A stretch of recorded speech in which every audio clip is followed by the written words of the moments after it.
Thank you, everyone, for joining us today. We're here to discuss cybersecurity, IoT, together with Hub Security's very own North American VP, Gaurav Sharma, alongside a number of other cybersecurity industry experts, and including Shamik, Basu, Ludovico, Fassati, Joel Dart, and Luke Perard. So thank you all for being here today. I'm looking forward to the discussion.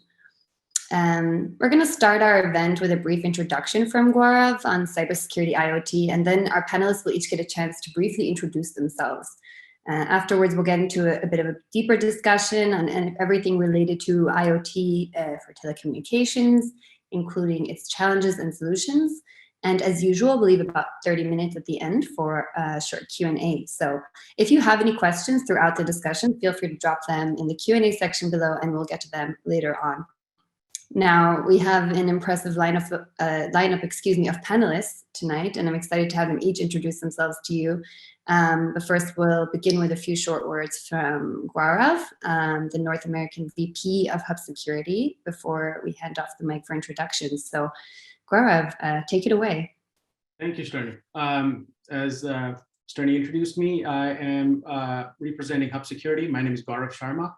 I'm out of Los Angeles, California in the United States, but we have participants from all over the world, so this is fascinating. I think this is going to be a fascinating discussion. Before we kick it off, just to introduce who Hub Security is, we are a cybersecurity company that focuses on a discipline called confidential computing. And this security paradigm is very applicable to the topic that we're going to discuss today. The topic is broader than cybersecurity. We are going to talk about IoT, and we have experts in the field in IoT that are going to demystify some of the concepts around it. And my goal here is to just provide some commentary around cybersecurity in terms of what we think. But before we kick it off, we usually get people from various different disciplines on these webinars. So I thought it would be a good idea to just set some context in terms of what IoT connectivity, and related disciplines are about, and how we can proceed the conversation for this webinar. So IoT connectivity, edge computing, and a lot of other disciplines. We're going to throw a lot of terms in there like 5G, MEC, VNF, but all these technologies are actually shifting and creating massive opportunities for a lot of different industries. And there is a massive digital transformation happening because of these latest technologies. So you think about use cases such as smart cities, you think about autonomous driving, precision farming, precision medicine, smart factories, and you can imagine all those use cases. And these technologies are helping transform those industries. And by virtue of this, we're going to see massive growth continue in the field of IoT and related technologies. Just to give you an estimate, according to estimates, by 2030, we are supposed to see excess of 25 billion IoT devices. And in terms of investment, in next 2 years, we're going to see more than $250 billion investment in IoT, edge computing, and all these different technologies. If you look at it from a data perspective, massive amount of data is going to be generated by virtue of these technologies. Right now, we are seeing only 10% of the total data being generated outside of corporate boundaries in these use cases, but the data generation is going to increase up to 75%. So what that means is that up to 75% of data in the next couple of years is going to be outside of the traditional enterprise boundaries. So you can imagine the data, the intelligence, these things are becoming competitive advantages. And that is why this is such an important topic. So as Tony mentioned, we have a very exciting panel of distinguished experts with us today who will help us demystify some of these concepts and help us bring us together. So I hope you enjoy this webinar, and with that, Tony, I'll send it back to you. Thank you, Gaurav. And I'm really glad that you could join us and be here with us today. We've already had the pleasure of hosting a few webinars together, so I'm looking forward to this one. So yeah, just to start, I'd like to take a few minutes to do a quick introduction round. So why don't we start with Shamik? Would you mind giving our listeners a bit of background on yourself and your field of expertise? What are you bringing to the discussion on the panel today? Yeah, Shirley, thank you. And thank you, Gaurav, for such a great introduction. That's very reflective of the industry we're in right now and the challenges we're facing. So by way of introduction, Shamik Basu, I head up the IoT product portfolio with the Verizon's business group. And as part of that, we have responsibility to understand customer needs, productize and commercialize almost every layer of the stack, all the way from connectivity to devices to the hyperscaler relationships, as well as select verticals that we have solutions in, such as automotive, such as utilities. So I have a team that's, aligned with customers, that are working with customers every day, trying to uncover their needs and converting them to solutions. And I'm extremely excited that, we're going to speak to folks from all over the world. So greetings again. Looking forward to a very engaging discussion and the Q&A as well. Yeah, awesome. Shamik, it's great that you could be here with us. Thank you for joining. I don't know, do we have Ludovico with us yet? Did I get a chance to join? Yeah, I'm here. Sorry, I'm having some technical issues with joining with my laptop or the security system at Vodafone. But let me introduce myself. So first, again, thank you all for having me. I'll be on camera as soon as I fix this. As a matter of introduction, I'm Ludovico Fassati, and I lead the IoT team for the Americas at Vodafone. First of all, I'm very excited to be here. I saw, and the panel looks great. Also good to see some old friends on it. Having said that, we are very eager to have the discussion. We are really investing a lot in IoT, as I think most of the people here probably know. We've been, again, elected the leader by Gartner for 8 years in a row. And I think we're doing a lot of investment, and we have a lot of focus as Vodafone on IoT. Look, in the US, we have quite a small team taking care of mostly of the large corporate globally. But we're now expanding also into other areas, and I'm very happy to be here. That's it. I'll get my camera on as soon as I can. Sorry. Yeah, no stress. Great, thank you, Ludo. Wonderful that you could join us. Next, Joel Dart. Thank you. Looking also very excited to learn from panelists, as well as hear some engaging questions. Looking forward to that. I've been senior manager at Bell on the IoT team there. Over 17 years of IT experience in terms of at Bell, working with LTE-M, LTE, and 5G connectivity. I think LTE-M is also called Cat-M1 in a lot of places. In terms of connectivity and management platforms, some of the other things that my team and I are involved in would be management platforms, professional services, certification of devices on the Bell network, IoT solutions, IoT hardware. Some of the other things from a vertical perspective would be things such as asset tracking, fleet management, security, water, clean water was an interesting one we're working on, and also energy management. Have been certified with Cisco and Ericsson from an IoT perspective, and I think Ericsson specifically is one that not a lot of carriers have. So once again, very interested to and excited to hear what my fellow panelists' outlook is on the IoT industry, and also to hear more from some of the guests at this event. Great, thank you, Joel, and thank you to you as well for joining us. Last but not least, we have Luc Perard. Yes, thank you. Thank you for having me today. And yeah, good morning, good afternoon to everyone. So I'm Luc Perard. So I work for Eutelsat, for actually a telco, but a very specific one, a satellite telco. So essentially, we are in the business of delivering various telecommunication services over satellite. We are not as known as my, let's say, esteemed panelist friends here. We are a smaller company, but just to give you some background of Eutelsat, it's a French headquartered company. We've been around, we've been in business for over 40 years. We do $1.4 billion of revenue with 1,200 people spread across the world. And our traditional business has been broadcasting of videos and content. But we are actually developing, let's say, a connectivity business that is about connecting people and businesses and things, as a matter of fact.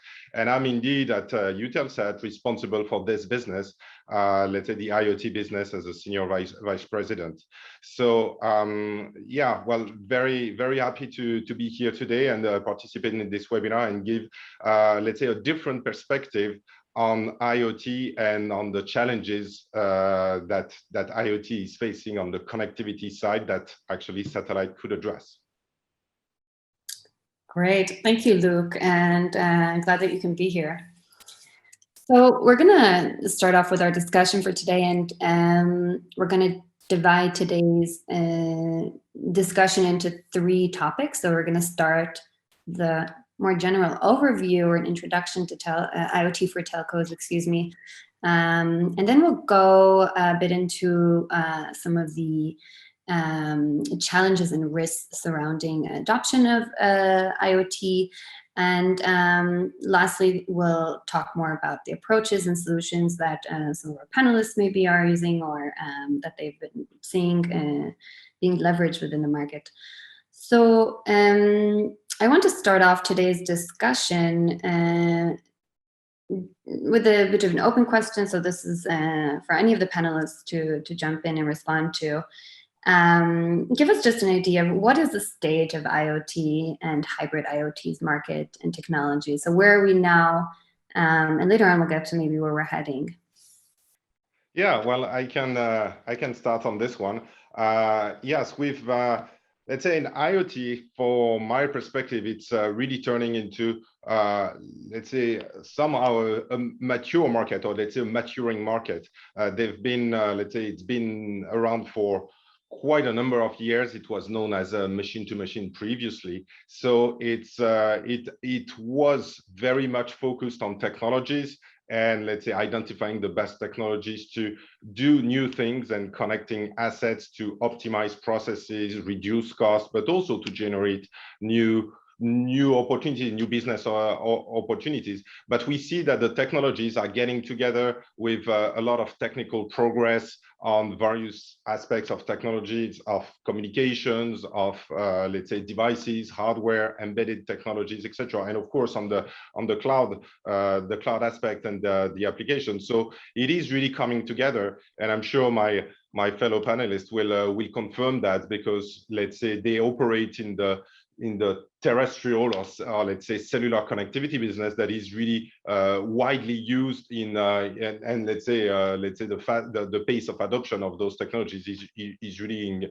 increasing. So from my perspective, the state of IoT is let's say it's on this fast track of high growth. That's where we are today. And indeed, let's say you mentioned the word hybrid IoT. That's what let's say that's the perspective I bring to the table, because there are still some challenges to address, and let's say communication is one of them, especially because when you talk about IoT, industrial IoT, you have assets spread out everywhere that well for which it is somehow a challenge to actually connect because of the lack of connectivity, lack of networks accessibility at the right price point to make the business case fly. So that's where satellite is addressing this, let's say, this new challenge that is brought up.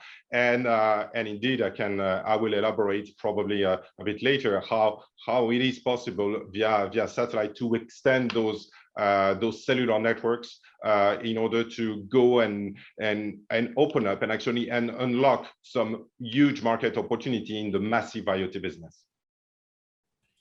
Yeah, Shamik, I would say that, I would second that. And you talked about the state of IoT, and I'd actually say that the state of IoT is being reimagined right now.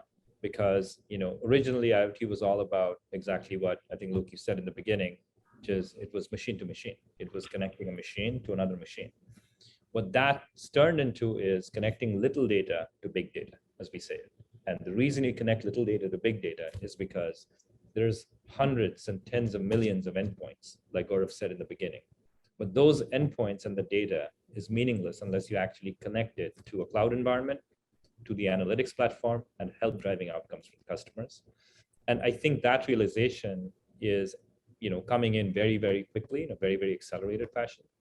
Customers are now finding out that, it's not just a matter of connecting these devices, but how they layer on, other services on top of that, such as the cloud environment, such as the solutions that sit on top of it.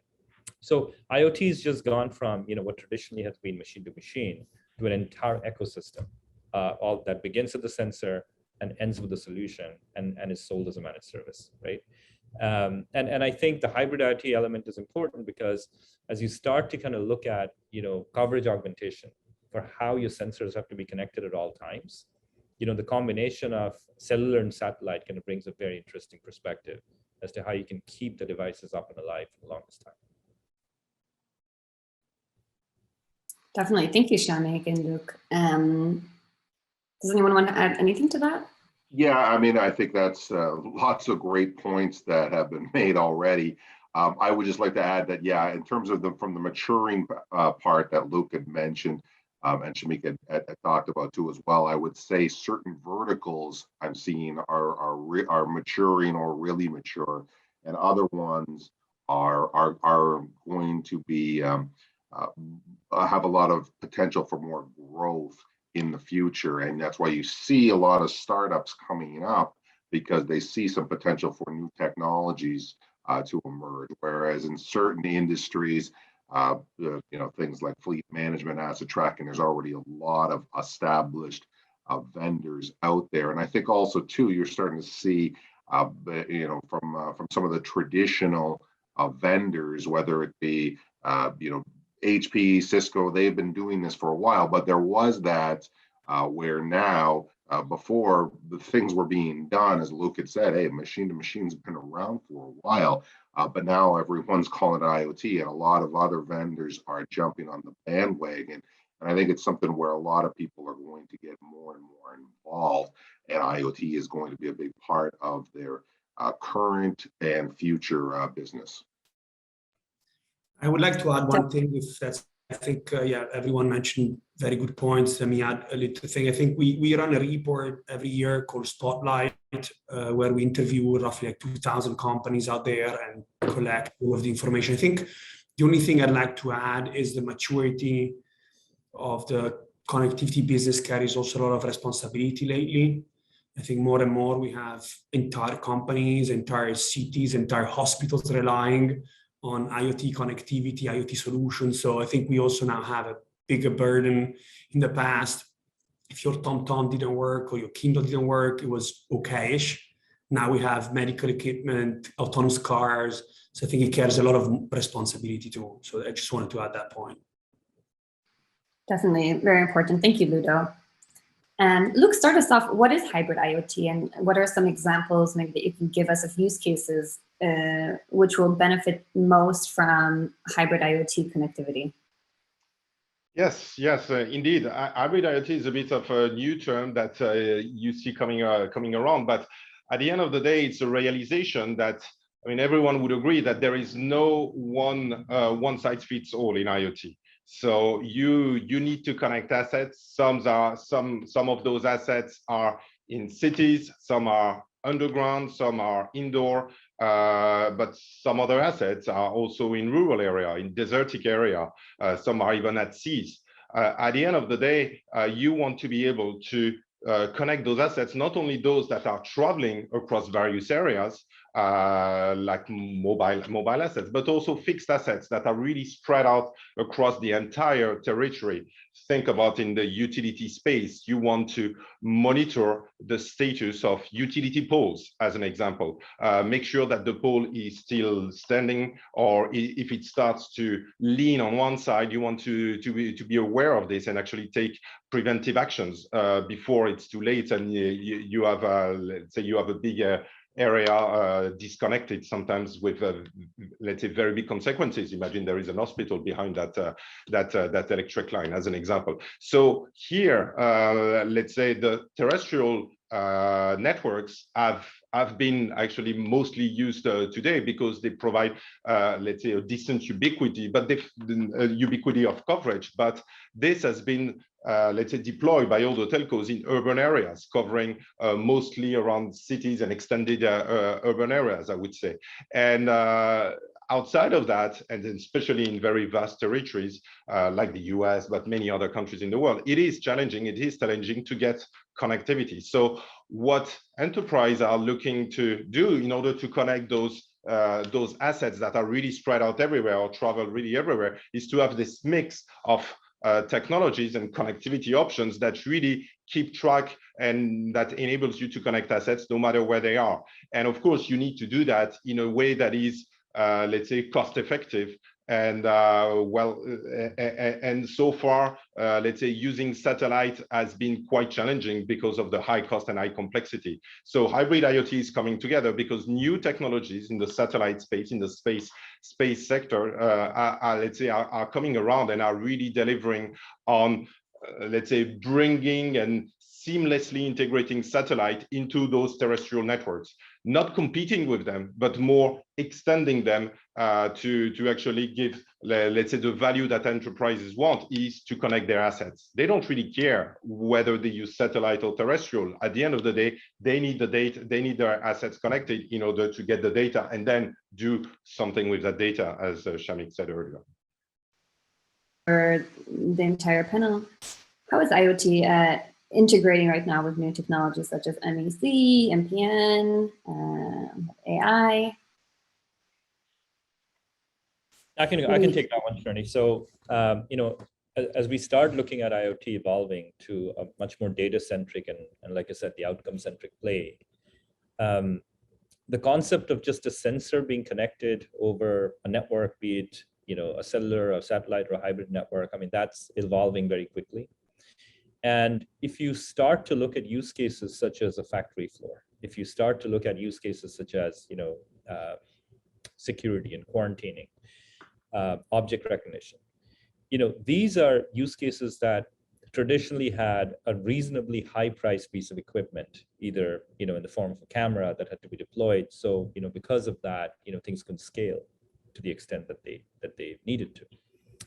Fast forward now, where you could actually have, through the operator's own deployment, the ability to kind of run a lot of those very complex and compute-intensive workloads on something like mobile edge compute. So first of all, you know, just for the panel, the audience's benefit here, MEC, multi-access edge compute, kind of enables deployment of you know, edge capabilities, compute capabilities within the carrier's network, and that way, when a customer has a compute-intensive service that's actually otherwise having to run on the device or on the cloud, now you've got a model in which you can actually run that compute-intensive service very, very close to the device itself and get the benefits of lower latency. So just setting context on what that is. So coming back to the use cases again, so when you start to think about, you know, some security-centric use cases, such as license plate recognition. So you've got an airport environment, you've got cameras that you want to, you know, offload some of that compute to the edge. From a security perspective, you want to have that recognition. You want to have that use case and the compute performed very, very close, and you don't want that round trip all the way back to the cloud. If you start to think about factory automation and you know, anomaly detection on the factory floor, for example, yeah, you know, there's basically cameras that are purpose-built products, and you now have the ability to utilize a private network within your premise, you know, run an edge, you know, within the premise itself, and run that use case very, very quickly through a relatively lower cost piece of equipment. So think about the transformation already occurring, where everything was either device-centric or far cloud-centric. Now you've got a model where the IoT use case can run, between the two and provide that low level of latency. And you fast forward that again, right? When you start to think about the economy that's being opened up with things like autonomous vehicles, there's a greater need right now for a lot of that processing to happen very, very close to the vehicle itself, as opposed to having like really large round trips. When you start thinking about some of these safety use cases, that's another one where IoT or the sensor data coming from the car could be processed very close to the car on an edge facility, and then being delivered as an outcome to the car, for the driver and keeping them safe. So these are just the use cases where I'd say, there's interoperability, coming from the endpoint, being processed on the edge, and then, opportunistically being, transferred to either the customer's own cloud or to a different cloud environment. And I think there's a AI connotation, which is critical here too, because the model in which we believe the customer is able to scale in this is that, high compute activity, such as development of AI models and things like that, will happen on hyperscaler clouds, such as, the ones that most customers are used to working with. But think about an evolution of that concept where, you're investing the time building an AI sort of model in a cloud and then deploying that model widely onto the edge. So the model executes very, very close to where the endpoint is, which is technically where it needs to. So it kind of brings multiple things together. You've got a premise-based private network that's running workloads on the edge, and then working very, very closely with a hyperscaler environment, which is where the customer's own sort of business logic and the data resides, and that can use for an AI-based model. So hopefully that kind of brings the picture together. Yeah, I think that's a really good introduction. And now that we have a bit of an introduction to not only IoT, but how it applies to telco, Ludovico, why don't you give us a short description of what the use of IoT looks like over at Vodafone, as well as maybe the size of the business opportunities. This is something that you can share. Yeah, so first of all, I'd like to congratulate Shamik. It was a perfect summary of taking the use cases and how to integrate Mac and IoT. I think you did a great job. I'll copy that in the future. No, look, for us, there's two ways of answering your question. One is, what is our IoT business? So how we support customers with connectivity and more than that, more and more. And that is now it's a significant business for Vodafone. We shared a few numbers publicly, but it's a large organization with 1,500 people, roughly 150 million connections, and teams all across the globe. So that's us helping customers in the IoT space. Right now, the other part of your question is more around how do we use IoT ourselves, and we have a lot of examples as a telco. We are a big company like many others. So we have offices, and we transformed most of our office into what we call smart building solutions.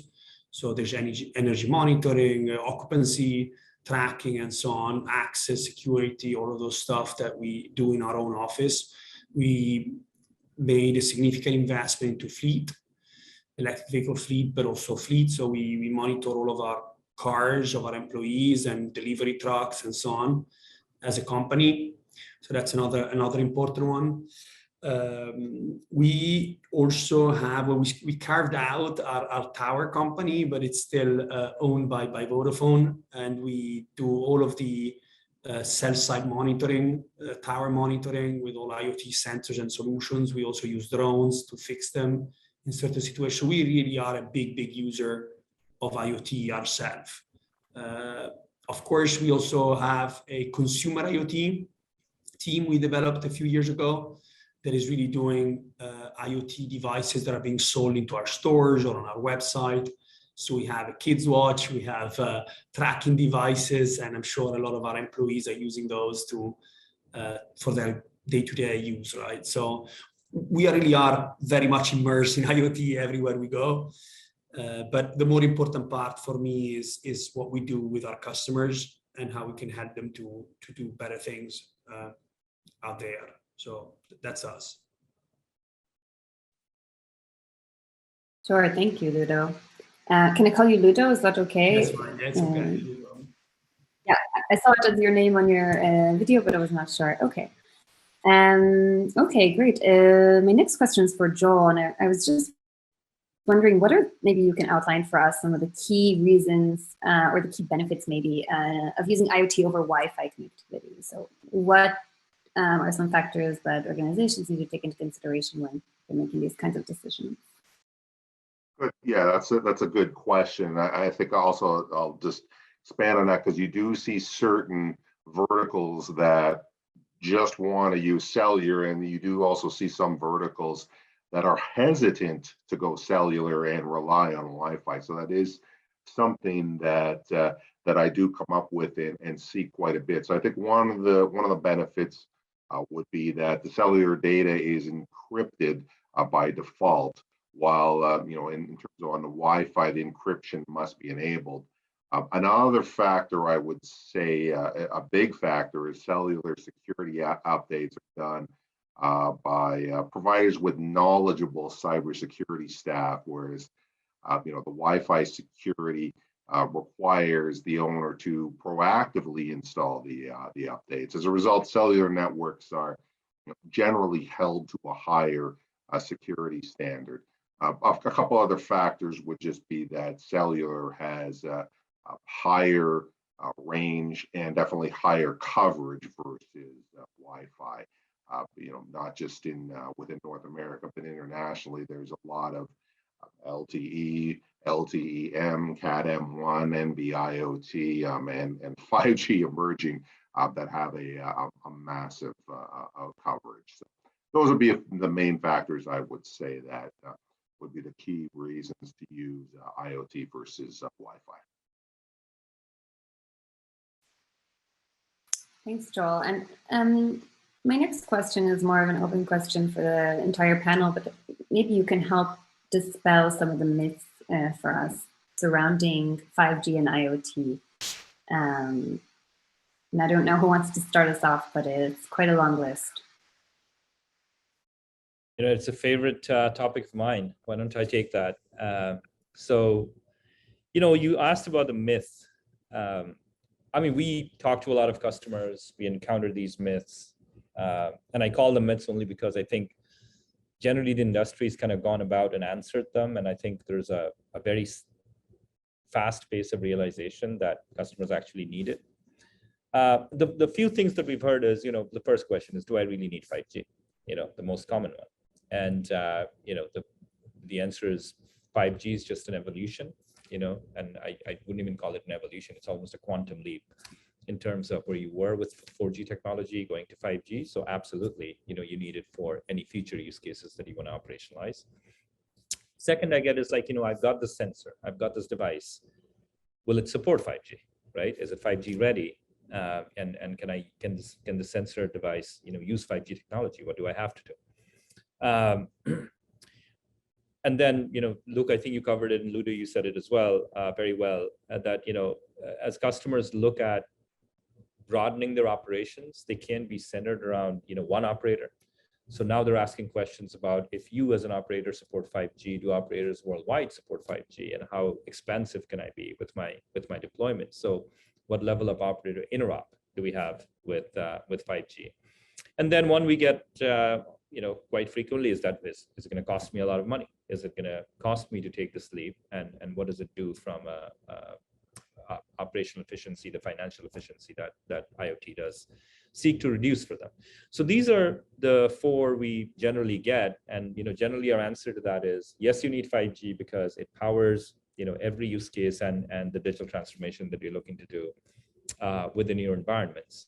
Will my device support it? I mean, if you think about what we're doing as Verizon, is that we've put strategic relationships in place with leading device makers, where we're actually going out and certifying modules to be on our the recently announced 5G ultra wideband network, which is, you know, we've gone out and deployed nationwide. When we kind of start that ecosystem with these levels of certification, all of a sudden you see this device ecosystem can really open up. So the answer is, surely there is a long lineup of devices that where you realize a lot of these 5G use cases, like the video, like the enhanced mobile broadband. And with 5G, going back to, do I need it? You get some very, very disruptive features, like things like slicing, where you can actually isolate networks and perform like mission critical functions through capabilities that are dedicated to you as a customer. And then cross operator, as Verizon and Ludo yourselves, I mean, you guys participate with us in things like 5G Future Forums. We're trying to establish a common framework whereby, multiple operators worldwide not only launch 5G, but we're actually working through a common framework whereby if a customer wants to deploy applications on the edge, they're not having to do this in a very fractured fashion. Across operators, there's commonality where you build once and run it across multiple operators as well. So, it's getting easier and easier to operationalize.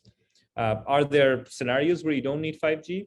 Absolutely, yes. Like, for example, in the case of massive IoT, today, for many use cases, you can do just fine through the use of narrowband and GADM technologies. But very quickly, these guys are bridging into what we call the 5G cores and interoperating forward with 5G technology. Sensor technologies, you probably don't need 5G day one. It's good to kind of plan for the future. High throughput technologies, you're best being on 5G because you get to take advantage of all the capabilities that the high throughput network affords. Shamik, that was really great. Thank you. I think you hit the nail on the head already with a few myths that we have. Does anyone else want to add anything?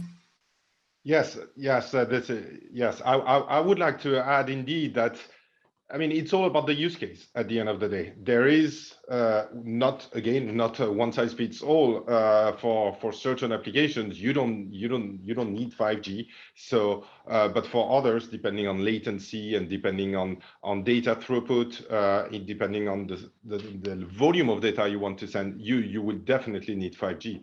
I mean, if I go on the other end of the spectrum, well, there are those NB-IoT networks. There are some satellite also that are extending those IoT networks. And here we're talking about, enabling assets to send a few bytes of data sometimes, because this has value. It has little value. It has to be very low cost at the end of the day, but this has value. And for that, you don't need 5G, especially because it carries somehow a higher price tag. So for all those use cases where you just want to send a few bytes, just to have an asset report is temperature, what is the the level of a fluid, of a gas in a tank, etc.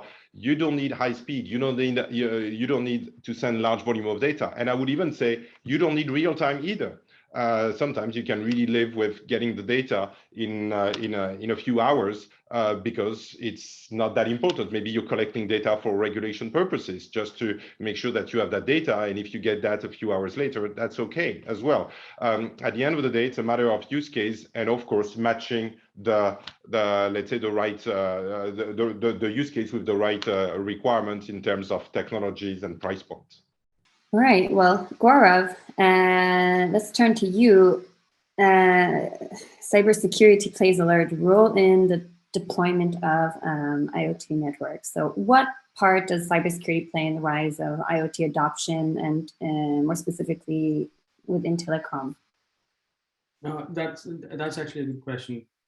As Shamik was mentioning, a lot of use cases are now moving outside of the traditional corporate boundaries and basically running critical workloads like AI and data processing at the edge, at the MEC tier, and so on and so forth. So 2 out of 3 IT organizations are still very skeptical of letting their data go out and getting processed at the edge. And that is where I think cybersecurity can help. But the challenge really is that security usually was traditional security has been extremely hard, time-consuming, and expensive to be deployed. So from a security perspective, what security can help with is actually simplifying it and make it easy for cybersecurity to be baked into the core offering. And that's where I think the space that we focus on, confidential computing, can come into the picture. One of the other things that Ludo was talking about is also very important, is the reliability aspect. If you're moving critical workloads to the outside of traditional corporate boundaries, at the edge, using IoT devices and so forth, it becomes very important for us to look at how we extend the corporate infrastructure out there, and then how do we connect and collect the little data, as Shamik was saying, and inform the big data in a secure fashion. And last but not the least is there are going to be multiple ecosystem players in this network. We have the communication providers, we have the hyperscalers, we have system integrators, vendors, hardware and software vendors like us. And we all need to exchange and talk to each other in a secure and reliable manner. So that's where security can help from an IoT perspective. Thanks, and we'll get more into the challenges and risks later on. But thank you, Gaurav, for that great introduction to the topic. Luke, there seems to be a number of startups which are trying to offer satellite IoT connectivity services. Maybe you wouldn't mind giving us a bit of background on the challenges associated with the use of satellite IoT, and a follow-up, maybe you can also tell us a bit more about Eutelsat's approach to this. Yes, sure. Indeed, as I said earlier, there are some new space-based technologies that are really, let's say, changing the paradigm in satellite communications and making it much more affordable and much more simple than it used to be. Because satellite is not new at the end of the day. It's been around for many, many years, but it was really reserved to, let's say, a very small number of use cases who could afford to address the complexity and pay the high price. So a lot of, indeed, companies, startups that have that can easily raise funding these days and age are indeed, let's say, trying to benefit from those initiatives to come up with new technologies for satellites that's really focused on IoT, which is about delivering small amount of data at a very low price point in a simple way.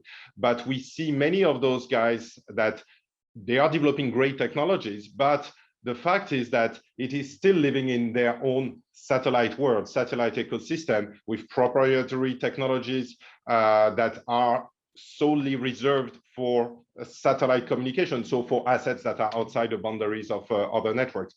If let's say, if you want to make it hybrid, it's going to take a heavy toll on you as a device maker, as a solution builder, to integrate multiple technologies, the cellular ones like from Ludo, from Shamik, from Joel, and the satellite one from those satellite startups. So that's why at Eutelsat, we are taking the approach of saying, well, the existing, let's say, IoT networking technologies of today are great. Whether it's LPWA technologies or high, let's say, broadband type of technology, let's just go and address their challenge, which is coverage, but let's not reinvent the wheel.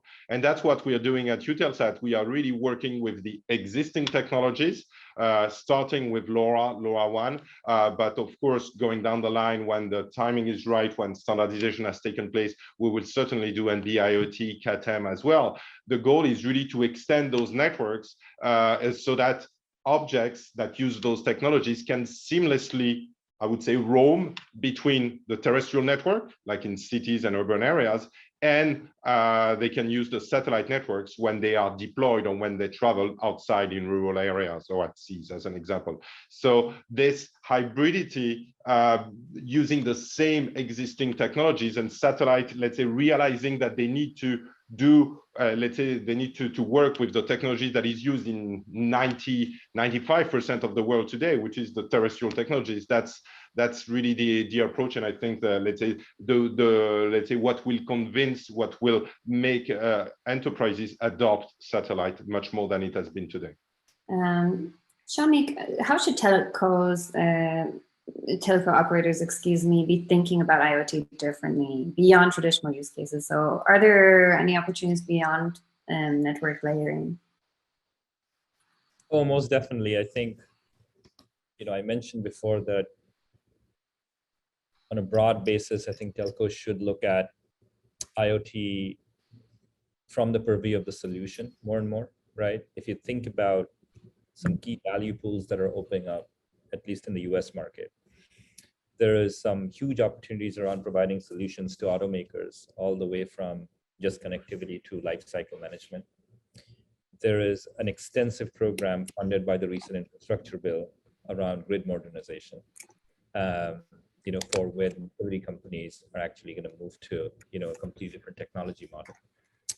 So start to think about those solutions, and especially in utilities, we have a very deep role in, like we have a dedicated practice in utilities today. Start to think about end-to-end asset visibility, right? It's not just about connecting.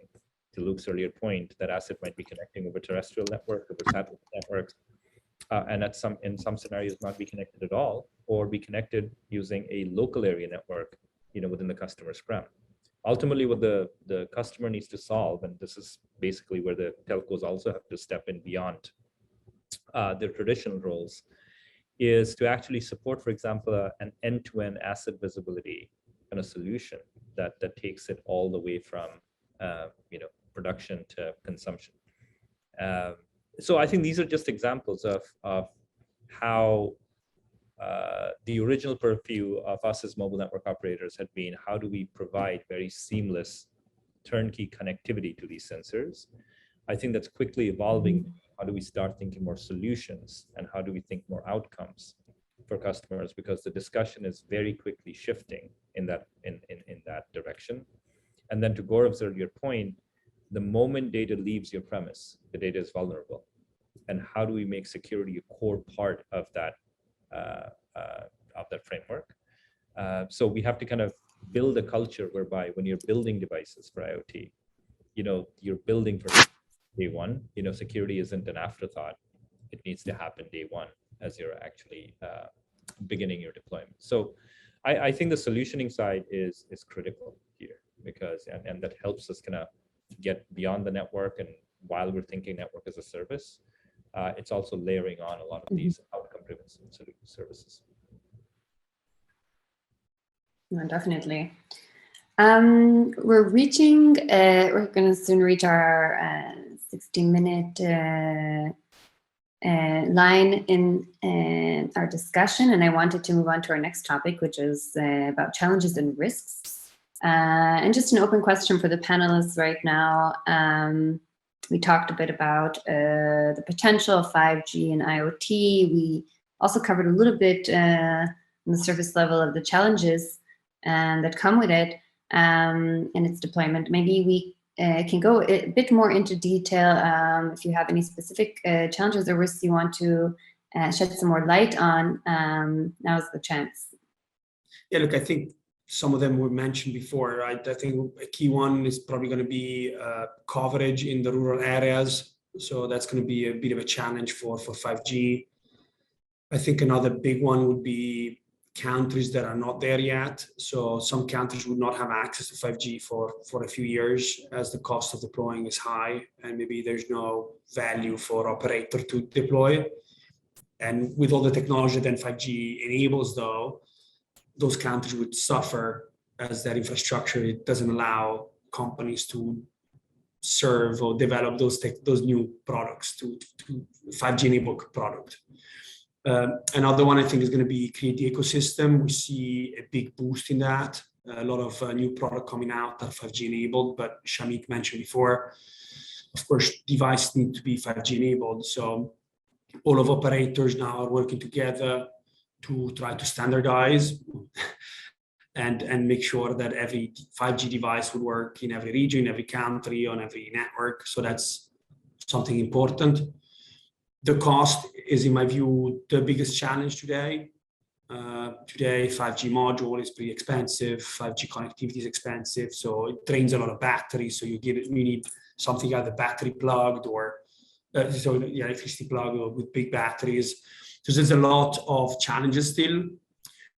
But look, we've seen that also in the past, right? When we launched 4G, when we launched 3G, we always kind of do the best we can as, I think, an industry to launch the best technology out there. And then suddenly a ton of companies come up with amazing things, right? No one was thinking about we would be streaming video all day on a phone when we launched 4G as operators, right? So we did investment, and then suddenly that enabled for all the social networking to come out, all of the YouTube to come out, all the streaming to come out, and 5G, I expect that to be very similar. We are doing investment. I think it is an amazing technology that opens a ton of doors in terms of latency, amount of data that can be sent, security, network slicing, all of the things that have been mentioned today. And then I think it's almost like a call for innovators and smart companies to come up. Where is the new Google? Where is the new Facebook? Where is Meta? Where are these companies that come up with great ideas? 5G would be out there. Now it's up to you to do the best of it. And autonomous driving is, in my view, the one that is the more obvious right now. But I'm sure there are going to be a ton of new use cases and ideas that will come up the more we enable 5G. Definitely. Thank you, Ludo. Gaurav, what are some of, maybe you can elaborate for us on some of the security challenges that telecom operators will face when it comes to operating IoT in edge environments? What are some of the challenges that you find which you wouldn't find in traditional IT environments? Yeah, I mean, just adding on to what Ludo was saying, and the whole concept of IoT and things moving outside the luxury of a corporate firewall or a public cloud environment just changes the whole game. And it's the pace which is very different when we're looking at these deployments. And most IoT deployments in this, in at least in the United States, fall under the critical infrastructure aspect of it. So they have become extremely ripe targets for adversaries to take advantage of. So being the cybersecurity guy, we can always fire alerts, but this is essentially what the reality is. If we look at the situation at what's unfolding right now with Ukraine, is even before the traditional warfare, there is already a cybersecurity attack that has happened on their critical infrastructure. So it is from an IoT and edge computing and all these critical use cases perspective, when we're bringing these critical services, as Shamik mentioned, it is very important for us to not keep security as an afterthought, which has been the case in case of traditional IT environments, and really bake it into the actual offering before we roll it out into production environments. So I think that'll be key. Now, the infrastructure bill that Shamik mentioned is actually a very good start. We have, funding from the federal government in the United States. I think it's 1.9 billion for cybersecurity, and for broadband access, it's 65 billion, which is a pretty big number. I think we can use some of those fundings from a perspective of rolling out security safely with these critical services. That's my 2 cents. Definitely. Some say it may not be enough or a little too late. With that being said, I definitely agree. And I also, we've had another discussion on a previous webinar where we discussed the need to, start thinking about cybersecurity already at the start of the process of IoT development for products, and how critical it is to get things right from the get-go. I wanted to ask everybody on the panel, how has COVID-19 impacted all of this? How has it impacted IoT markets and development and technological development? Okay, let's go with the negative first, right? Supply chain. We talk about what it's doing to our industry and to many others. It's just sudden shortage of every component. And when devices don't show up in time, they don't activate. When they don't activate, they don't produce data and they don't produce analytics, and it's just a trickle effect across the board. On the positive side of things, though, I will say that it's just accelerated in many multiples. The first step that most companies are taking, and they're welcoming the thought that IoT will actually help them now to drive some of that digital change that they'd probably be sitting on otherwise. So the need for remote work, the need to measure things remotely, and even if you look at some of the healthcare use cases, right? I mean, just think about the need to track some of the PPE equipment that was moving across the nation. the need to kind of, track vaccine shipments. These just became critical, day-to-day items in the news every day, and that just required IoT. So IoT was, I would say, forefront because of COVID, but at the same time, we're victims of our own success in some ways, and that, now all of a sudden we need, many multiples of those sensors and components to come in, and there's just this sudden cringe in the supply chain. Yeah, definitely. And I think it's being felt across the board. I wanted to thank you, Shamik. Joel had a comment. Joel? Yeah, I was just going to say, Go ahead. I think just from a positive and negative, I think, positive, there's certain verticals that actually emerged and did a lot better because of COVID. Things such as on the fleet management, asset tracking, people are getting things delivered a lot more. People are trying to track packages, but yes, also do as well from a negative some verticals because things such as smart cities require a lot of government type of funding. Governments have put that on the back burner to deal with a lot of the COVID issues. Yeah, I think Joel and Shamik are right. Some of the use cases we hope are going to go away. So we had, during COVID, we launched we had customer launching, like thermal cameras and social distancing checking apps and devices. And we are the provider of we're helping to provide the solution for the logistic of the Pfizer-BioNTech vaccines that needs specific temperature. So all of that, we really hope that those businesses will be gone, hopefully soon. That's what I think IoT helped a lot. Also, remote patient monitoring, it was key. So not pushing people to go, and elderly people help not to go into hospitals during the peaks of the pandemic. I think all these helped, but we really hope those to be gone soon. On the flip side, I agree with both Joel and Shamik. It made realize to many companies that having access to your product once they leave the factory and having those products connected is a key component of your evolution. So we really see a big boost of anything starting to be connected. Really, it's impressive. Thank you, Ludo. I wanted to go into our next topic because we have about 30 minutes left to the event, and I wanted to leave at least 15 for Q&A because before I've even asked for them, we have so many in the chat, it's hard to keep up.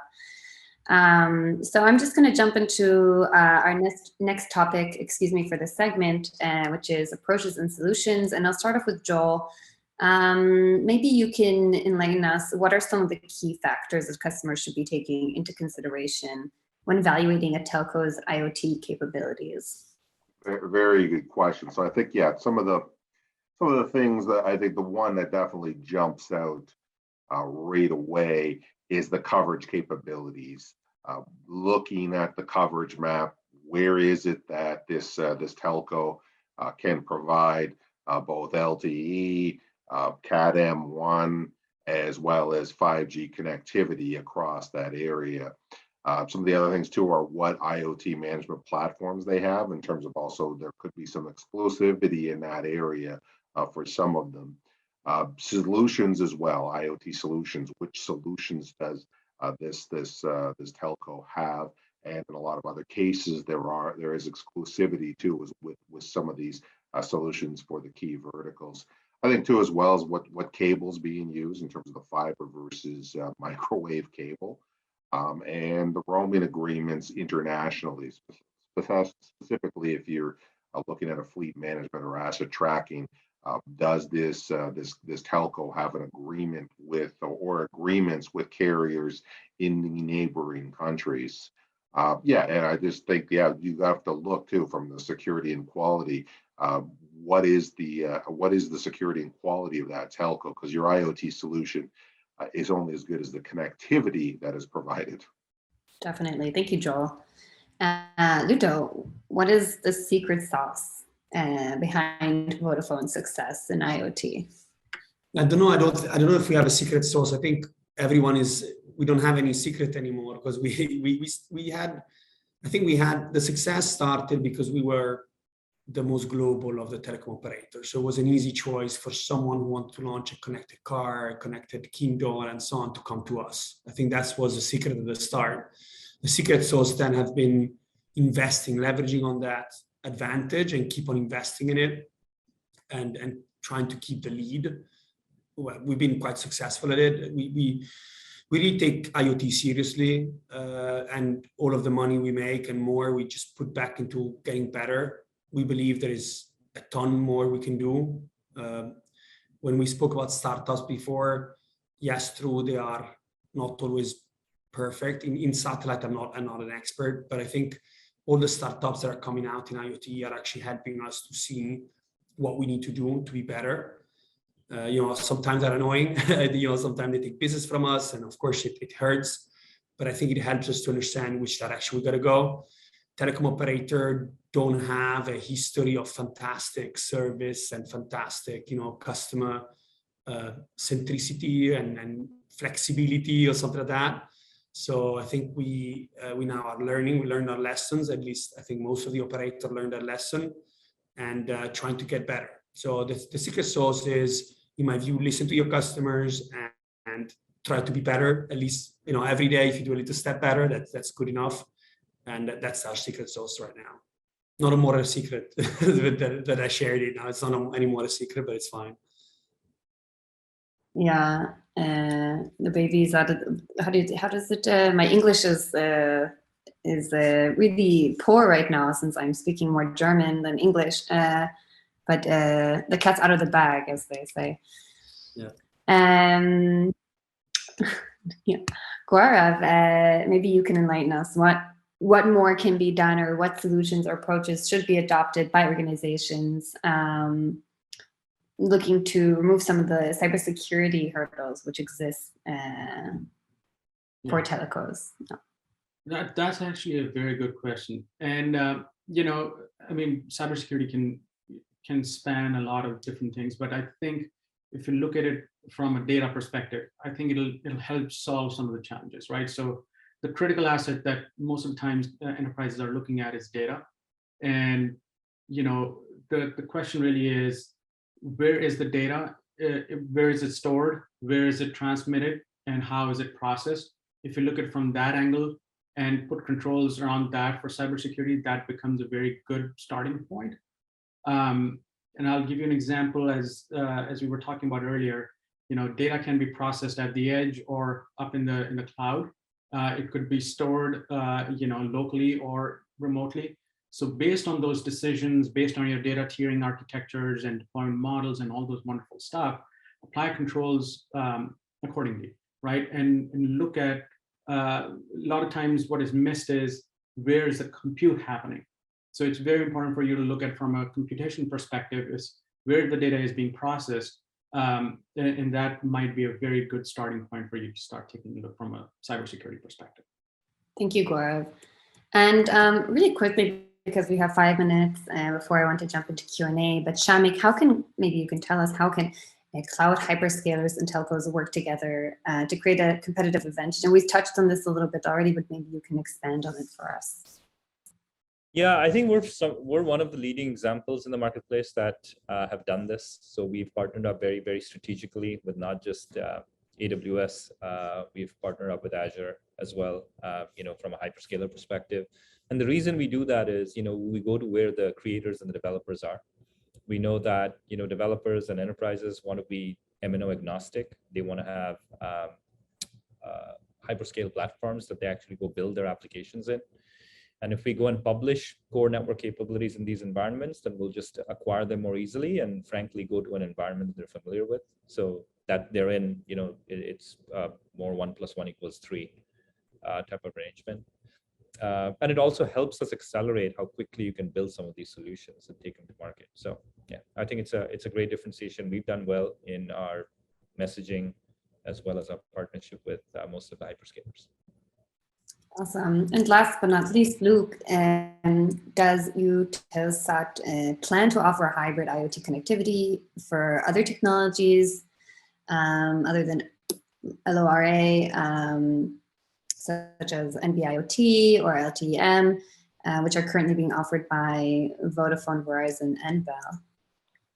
Yes, indeed. Well, as I said earlier, at the end of the day, there is in the field of connectivity, of IoT connectivity, there are multiple technologies. I don't think there is a winner, or there will never be a winner, because some technologies are best for certain use cases, some other are more adapted to others. So from our perspective as a satellite operator, where we are solving the coverage challenge, well, we want to extend those networks in order to make them, let's say, in order to make enterprises select them to really have the coverage they need to connect their assets no matter where they are. So we happen to start with LoRa because it is quite straightforward. It is easy, it is much easier from a technology perspective, from access to spectrum, from standardization perspective. Doing this for the technologies of the Vodafones and Verizon and Bell of the world is a bit more challenging because of technology, because of access to spectrum, and because of standardization. Those are standardized by the 3GPP, and it needs quite some time to actually get to adapt those technologies to work over a satellite. But yeah, I mean, we will definitely partner with the 3GPP and with the telecom operators in order to extend that, because it is needed, because people are developing using those technologies, and we are as well agnostic to that. From our perspective, we are solving the coverage challenge. Thanks, Luke. So I want to thank you guys first off for a really great discussion, some wonderful insights, and I hope that our audience took something away from this today. We're not done just yet. We have about 15 minutes now for Q&A, and we've already had some questions come in the chat and in our Q&A box, but feel free to send your own and to share your questions. If you can't find the Q&A, then the chat is fine. I'm just going to go over some of the questions which we've already been receiving. Somebody here in the chat asked about a suggestion or some of your ideas maybe about how we can tackle the 5G chipset shortage, excuse me. I don't think anyone here is a chipset manufacturer. It is a very difficult one. We are now having longer time leads, but we are working with our customers. I don't have a solution. What we're trying to do now is just giving more time. So we are now doing forecasted orders ourselves, taking some risk on behalf of our customers, so that we try to work together to try to foresee what could happen. And it's not only 5G, unfortunately, it's affecting all of the chips. So, but I don't know if anybody on the panel has more expertise on it. Any info? Yeah, I agree. Yeah. Next, we have a question from Amar.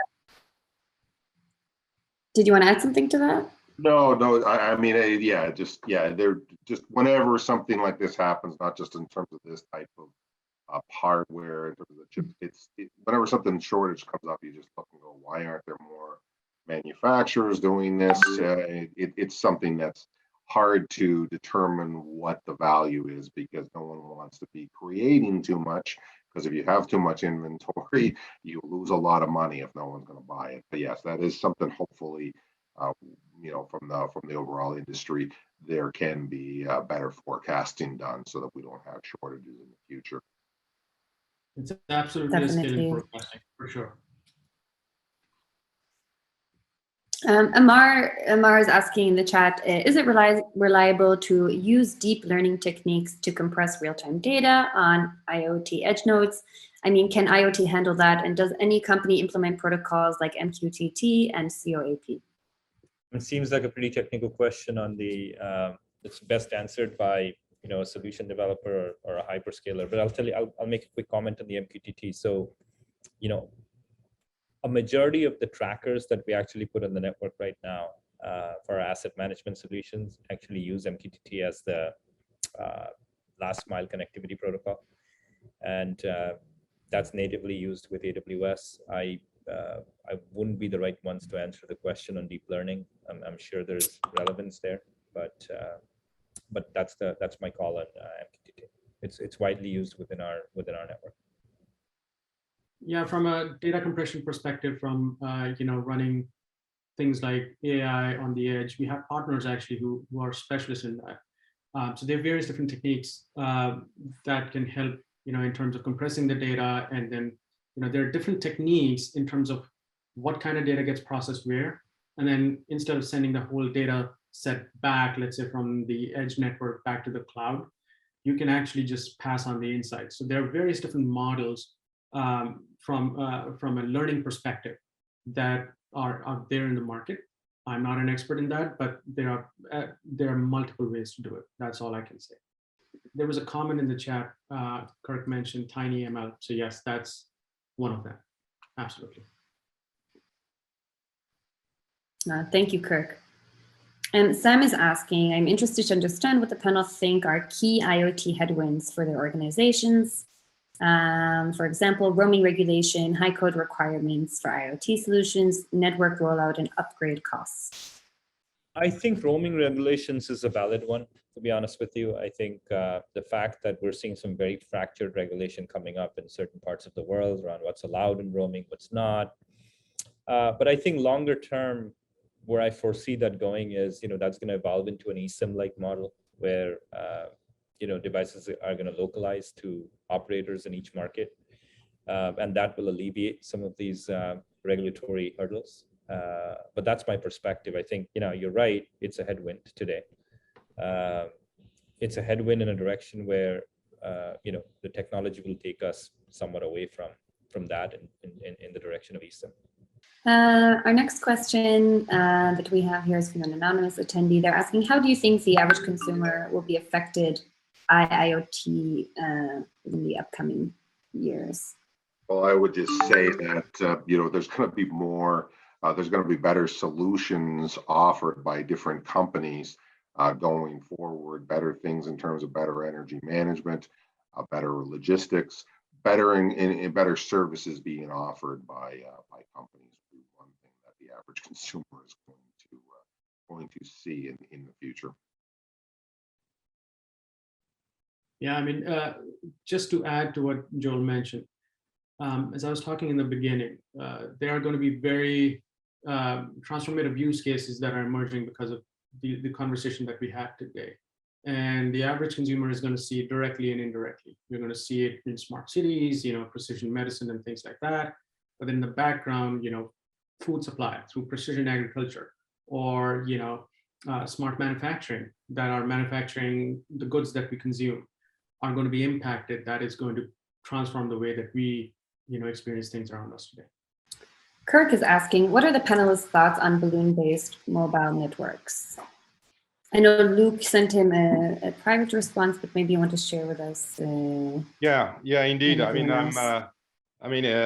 Balloons is not, let's say, it's between the terrestrial network and the satellite networks. I would not dare to say it's in the clouds, but almost.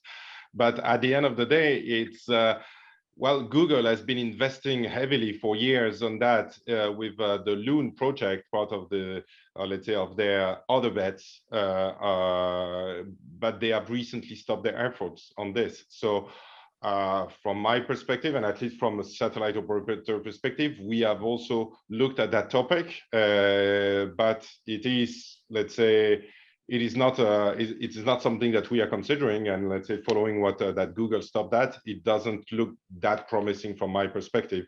The assets of Google Loon have been acquired by SoftBank, if I'm not wrong, but let's see. Technology keeps on evolving, so there might be some new stuff appearing in the near future. But yeah, it's probably not ready for prime time as of today. Another question that we've received, which Luke has also privately responded to, I hope you don't mind sharing again, but so some noise already beginning in the market in regards to NB-IoT over satellite. What is your take on that? And in terms of regulation, time to market, and 3GPP specs? Yeah, I mean, NB-IoT and the cellular technologies of the telcos are as we all know, let's say, regulated and let's say standardized by the 3GPP, which is great. But it also means that there is some standardization effort to be made actually to have NB-IoT working over non-terrestrial network, and it is indeed demonstrated because it is on the agenda of the 3GPP for the future releases of at 3GPP level. So yeah, it's great. I mean, it's very promising, and the IoT is a technology that is let's say growing and growing fast. Extending this technology is something that we definitely want to do as a satellite operator, but yeah, you need to have various pieces of the puzzles that get together from a standardization perspective, from a technology, from spectrum, and even for market readiness. Let's say I could, send back the ball in the court of the telcos, whether they want to address this, they are ready to push and support that. And at the moment, most likely, well, they are already very well busy in developing their IoT networks on the ground and actually, let's say, drive the adoption of that technology to their customers on the ground. Thank you, Luke. I don't know if anyone has anything to add to that. Yeah? No? Okay. Well, with that, I think we've covered all our questions, and with 6 minutes to spare. So I would like to wrap things up by thanking everybody for joining us, and thank you to our panelists for their vast insights. This was a really wonderful discussion, really great, I think, vigorous introduction to the topic, if there ever was one. Well, all of them require deeper discussion. I'm really grateful that we got the time to flesh them out today. I also wanted to thank our speakers, Luc Perald, Shamik, Basu, Ludovico Fassati, and Joel Dart. I can't forget Gaurav as well. Thank you guys for joining us, and I hope that you're all staying safe and healthy at home, and I hope we get the chance to have to host you and have more discussions like these in the future. To get in touch with any of today's panelists, feel free to reach out to them directly. All of our attendees today will be receiving an email in the coming days with the contact information of each of our panelists. So don't be afraid to drop them a line if you have further questions on any of today's topics. And to stay up to date with upcoming webinars, you can follow Hub Security on LinkedIn. And if any of you plan to be at MWC, the Mobile World Congress, this year in Barcelona, you can catch up with us at hall number 5, booth number 5C87, which hopefully will be included also in the email you'll get in a few days. And yeah, we're looking forward to seeing you there. So with that, I want to thank everyone once more, and I look forward to seeing you at our next discussion. Thank you very much. Bye. Thanks, Thank you very much. Thank you.